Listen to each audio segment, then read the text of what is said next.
Magkano nga ba yung kinita niya dito sa Sibuyasan sa Bangkag?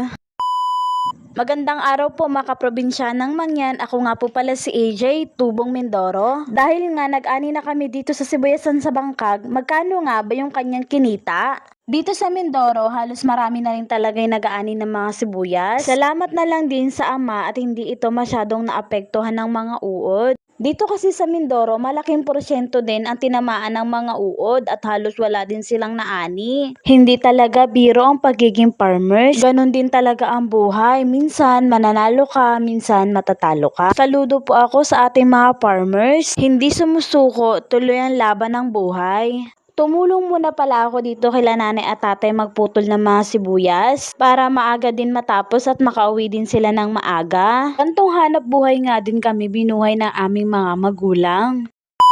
Balik po tayo sa ating pinag-uusapan. Umabot ng